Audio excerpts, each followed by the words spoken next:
for at least 1,000 years, as far as the historical sources go. In contrast to Burushaski, Tibeto-Burman and Austroasiatic languages, which are very small minority languages in South Asia, the Dravidian speakers until recently constituted 1/4 of India's population. Loanwords from Dravidian have been identified from Indo-Aryan texts composed in northwestern India around 1100 to 600 BCE. The six examples which you see on the screen are from the earliest text, the Rig Veda.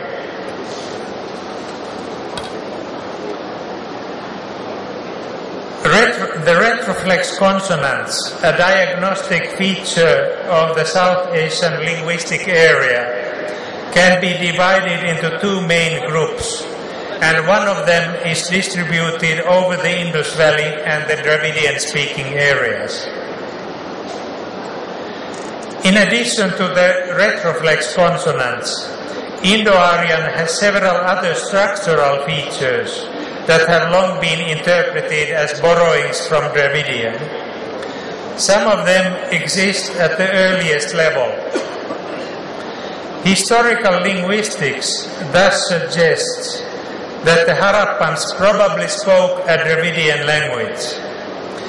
With this conclusion, we turn to the problem of script type. Recent American-Pakistani excavations at Harappa with meticulous stratigraphy have produced new evidence on the evolution of the Indus script. Pottery has scratched symbols since 3300 BCE. Some of these pot marks became signs of the Indus script, which was created during the final phase of the early Harappan period, between 2800 and 2500 BCE. It is possible and even probable that the early Harappans got the idea of writing through stimulus diffusion from the Proto-Elamites of the Iranian plateau, but they did not copy the signs of the Proto-Elamite script. Only few specimens from this formative period are presently available. During the mature Harappan period, the fully developed script was used without much change at all major sites. The script disappeared fairly soon after the collapse of the Indus civilization.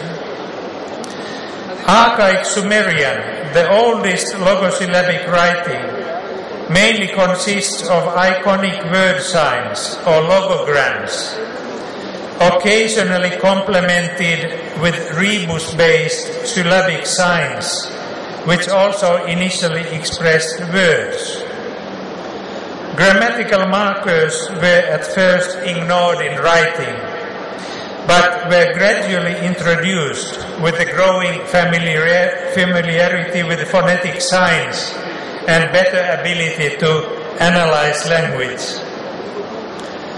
The logosyllabic system demanded hundreds of signs.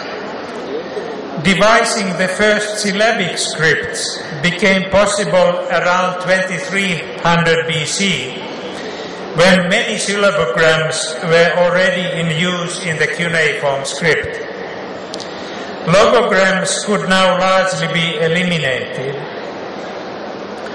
The Egyptian variant of logosyllabic writing, whose rebus puns ignore vowels altogether, enabled an even more drastic reduction of graphemes.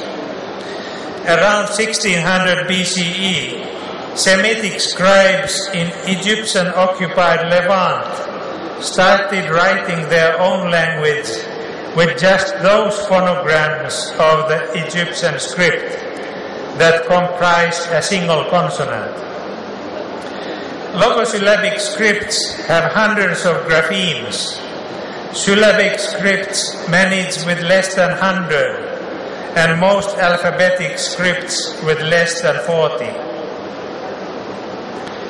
The number of known Indus signs is around 400, which agrees well with the logosyllabic type, but is too high for the script to be syllabic or alphabetic. Word divisions are not marked, but many inscriptions comprise only 1, 2, or 3 signs, and longer texts can be segmented into comparable units. This is a typical word length in Sumerian type logosyllabic script, while in syllabic and alphabetic scripts, many words require more signs. The Indus script was created before any syllabic or alphabetic script existed, so all main criteria agree in suggesting that the Indus script is a logosyllabic writing system.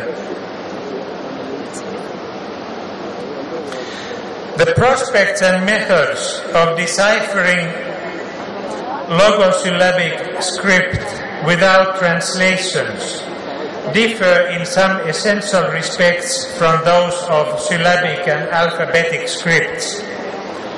The syllabaries and alphabets form closed systems that cover the entire phonology of the language and can be decoded as a systemic whole.